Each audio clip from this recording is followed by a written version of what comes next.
What's behind that wall? What do you do with those people?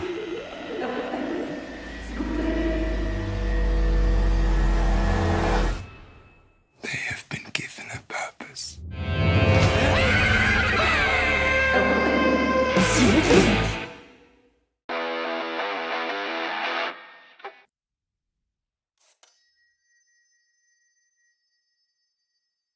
Hello everyone, my name is Don, the movie reviewer, and today we are going to be talking about Overlord.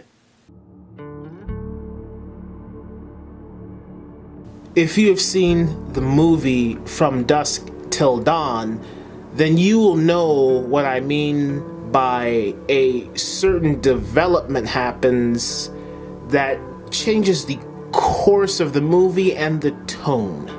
Now, where in Dusk Till Dawn, it may feel a bit sudden when it happens, in my opinion, but in this movie there are little subtle hints throughout that indicate what is about to come, and also if you've seen the trailer, then you already know.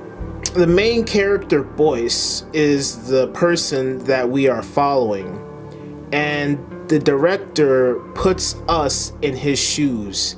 Every situation that he gets into, I feel that I am right there with him.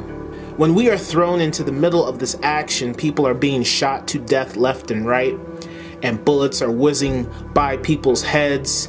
You feel like you are in the middle of this war. And then when the weird shit goes down, we're still right there with him. And I will say that the crazy moments in this movie feel like I'm watching a video game, because towards the end of the movie I will say that there are certain sequences that happen that feel like they're just different boss levels. Like you fight one boss and you kill it and you fight the ultimate boss.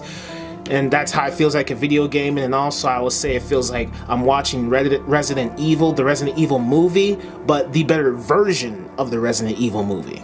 This is what Resident Evil should have been. A dark, engaging, intense, emotional, action-packed, monster, roller coaster extravaganza. And that's what this movie tries to do. But then I feel like it tries to cram too many things into one narrative, even though at the beginning it's very simple, and then when these things introduce themselves, all of that stuff is good, but then there are just these little moments in here that just feel a bit cheesy, like, you know, certain boss fights and villains announcing their plans when you should just kill the heroes right then and there instead of trying to tell them and explain things. This movie has a lot of good things going for it. It has a great cast in here. The director, along with the actors, did great jobs of making moments intense and engaging and thrilling. Those creatures looked really good. It reminded me of Resident Evil in a good way. Yeah, and this is what Resident Evil should have been. Hopefully the guy who directed this movie will get hired to do the Resident Evil movie reboot, because he did a great job with this. And so overall, I would say that, yeah, this movie is good. It's good. It has its intense moments. It has characters that I like and that I root for. I did get a little teary-eyed at the end. And there are suspenseful moments in here, but there are also some cheesy moments, like I said, you know, with certain creatures that show up that it just feels like a video game, but it's still, you know, a bit scary in some parts, but it just feels towards the end a bit too cliche and a little too predictable. But the action in here and the performances, along with the directing and the special effects, and just that I do care about these characters, and so when they're in certain situations and when we see certain people die, we don't know what's gonna happen or what to expect or what's coming around the corner. So all that stuff was great, you know, minus these little problems I had. But I will say that the ending to this movie is absolutely terrible. It's a horrible ending.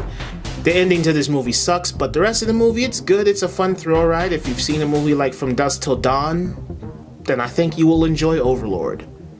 And if you want to see something like Resident Evil finally put up on the big screen in the way that it should be, then watch Overlord. So yeah, that's all I have to say. As always, thank you for watching, and I will talk to you next time.